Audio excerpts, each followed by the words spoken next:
The first thing you'll probably notice in Lightroom once you've done the update is things in the adjustment panel look a little different. You've still got your crop overlay, so you just need to click it and that will open it. You've still got your spot removal tool. Again, click it and your options will open. These have been improved, but they don't really look any different.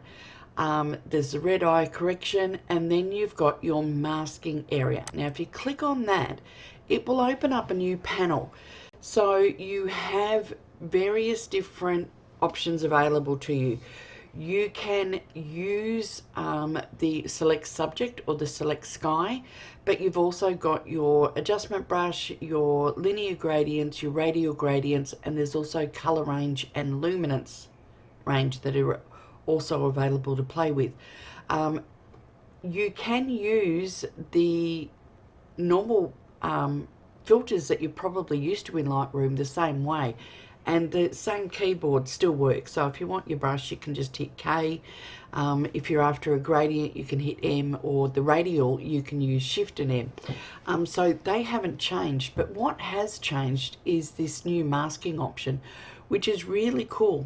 So you can select a subject, and it doesn't have to be a person, although if you have people in a landscape, then you could select them. So I'm just going to hit select subject.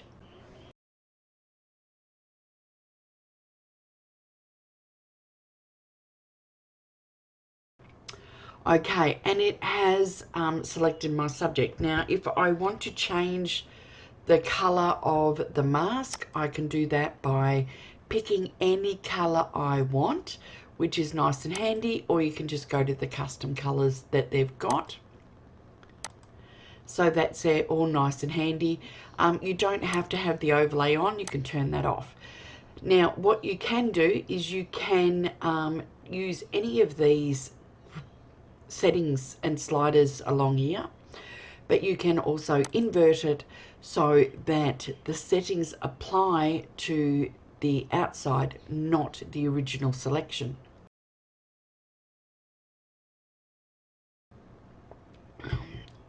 And what I want to do is I want to come in here and I want to blur this background ever so slightly and to darken it up a touch more, and play around with that. Now, if I wanted to come back in and do another new mask, I just click create mask and I can select my subject again.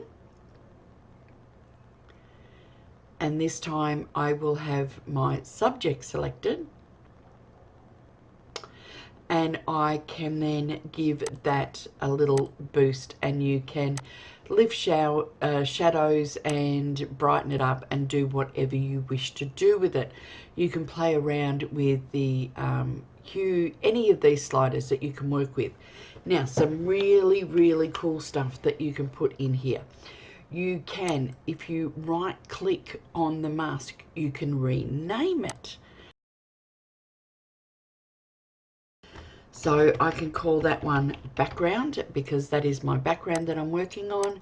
And this one I can rename and I can call it my flower.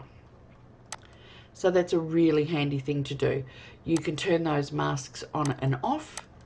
You can come in here, you can hide it, or you can delete. If you want to delete the mask, you can.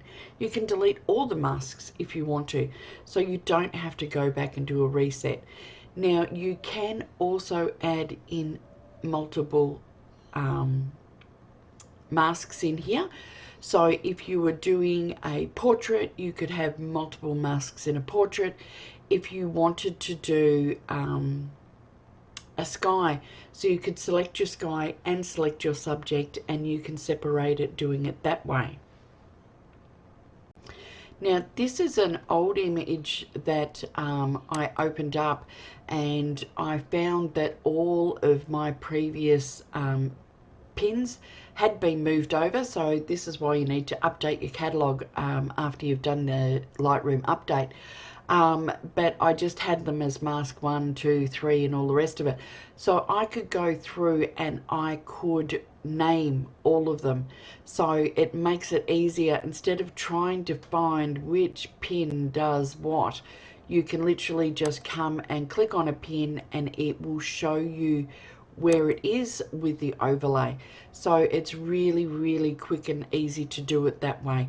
If you want to add another mask, you just click on new mask. If you want to delete them, you can delete them. So it's really handy. And you can also add in, of course, your adjustment brushes, your gradients and things like that from here as well.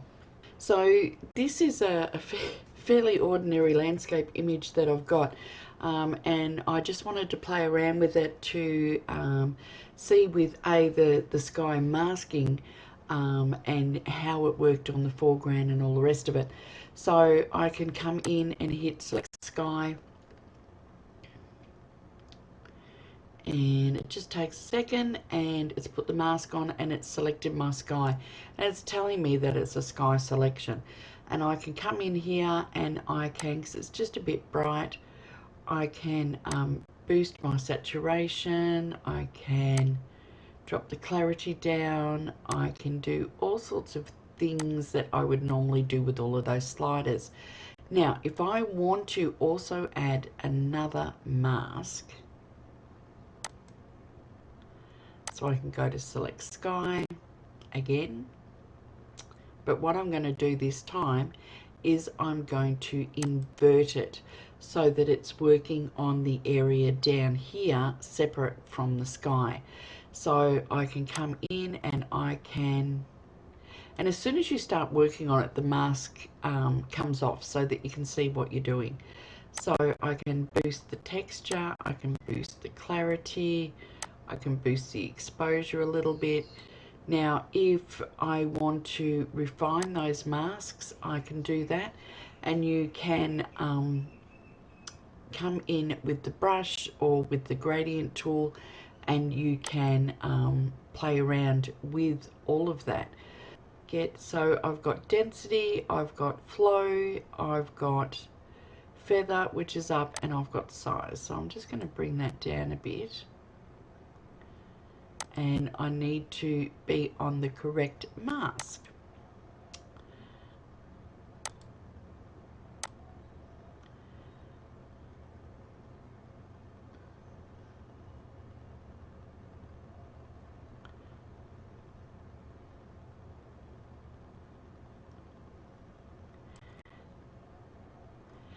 So I have added it only to that area, but if that's not what I wanted to do, perhaps I wanted to take the mask off that area, so I could come back in and again intersect it with the brush,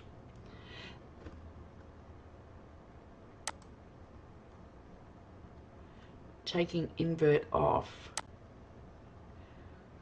I can then take it off this particular area.